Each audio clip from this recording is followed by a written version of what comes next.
แชร์บอลแชร์บอลหญิง7 คนครับแบ่งทีมกันเลยครับ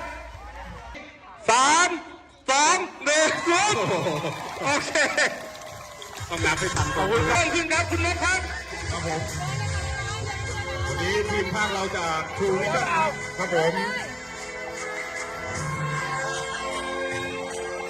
เดี๋ยวนะครับแชร์ก่อนด้วยเอาละครับเอาแล้วใครก็หยุดหนูไม่ได้ในช่วงนี้เอาละครับตอนนี้สปปได้เชื่อโอ้ยครับไปครับเอาละครับสปปพี่วันว่าไงพี่วันเ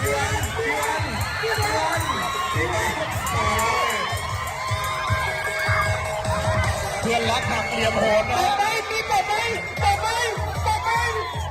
รดาพี่ตาไอ้เพื่อนรักหักเหลี่ยมโหด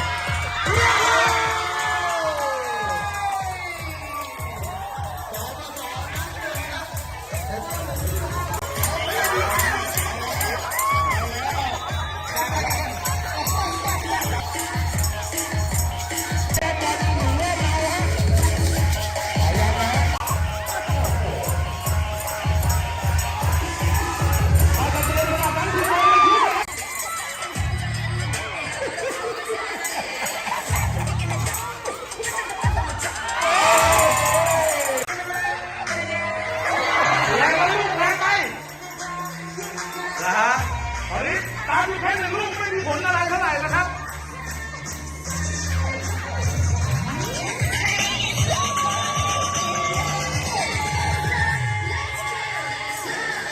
รู้สึกว่าต่อไปแล้วนะเกมแล้วนะครับตามมาได้ดีบาดใจอีกแล้ว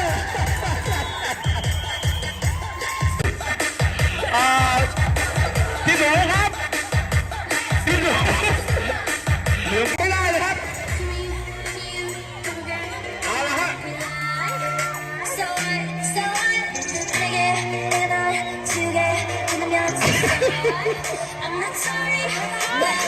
อันนี้ลักบี้น้องลืมนึกว่าลักบี้คุณไ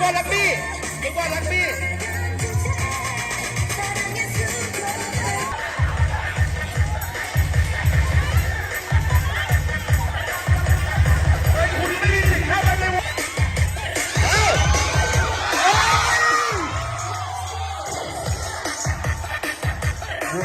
บทผิด